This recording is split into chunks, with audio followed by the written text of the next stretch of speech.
running the township economy, like one of the community members said here, foreigners, whether you are illegal from Pakistan or which country, coming to South Africa and opening a spaza shop in our township, we don't provide rent critical skills. When we grew up, we used to have South Africans who were running those tax shops. Unfortunately, because of lack of implementation from the government side, we are facing a huge problem. As South Africans, we are not xenophobic. We are reclaiming what belongs to us as South Africans. We must own the informal sector. We are not xenophobic. Okay. All right, we got that. We'll throw it to you, Mr. Isup, as well, to get clarification on the laws as well. Let's get the next comment or question. Olani? My name is Blessing Mutau. I'm coming from Haituke Kasi Economy, from Val, Bopelon location. You know what? Situation delay is situation denied.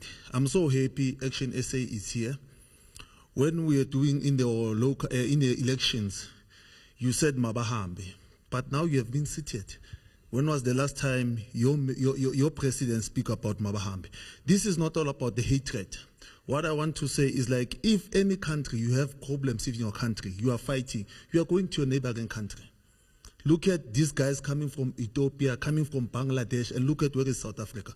So we need to be realistic. The law of South Africa, does it protect us or does it protect the foreigners? We will fight our Kasi economy up until we get the results of it, without fear and any favor. Forward we go. Thank you very much indeed. Carly, let's take one more and then we get some responses before we go to the other side. My name is Chulaika van Dawson. I'm a leader of the Informal Street Traders, One Voice of All Workers Association. I represent the traders on the ground. Right. And I represent South Africans and migrants. I don't have any, there's no such a thing as we don't work with each other. From the area that I come from, we do not have xenophobia. I think we are an example that we can work side by side. But coming from what we're talking about, the immigration issues, yes, I totally agree. It's the government that has not done their job by making sure that people are documented properly, because I'm talking about the informal sector, talking people that's sitting on the ground. Yes, definitely. The uproar has been there for a very long time. 30 years ago, this uproar was there. Right. How do we get documented? How do we put permits together? Yes, those things have not been done. So we're sitting with a very, very bad issue. Let's leave it there. We'll get more questions in a short while. Advice to you first to respond to the gentleman. All right, no, thank you so much. So one thing that I also want to clarify and emphasize from the Action SA point of view, if you could see that, you know, we haven't abandoned our stance on Monday, we also show solidarity with the like-minded organization where we're saying, no, enough is enough, South African first. So we were there in Pretoria. And with regard to the local economy, particularly looking at Spaza Shop, we are still continue and will want to partner with like-minded organizations who are emphasizing that the local economy must go back to the rightful owners. So we are readily available as Action SA, and also to emphasize that, you know, it is encouraging that we are having understanding on the ground that, you know, these things must be done through the law, as the colleague have said, that they are doing their operation within the ambits of the law. So we are here, we are together, we are with you. And in Parliament, if you can check our Chief Whip, Lerato Ngobeni, who is also our spokesperson, he has been also been very hard at the issues of... Some people, they will say they are coming there because of this persecution.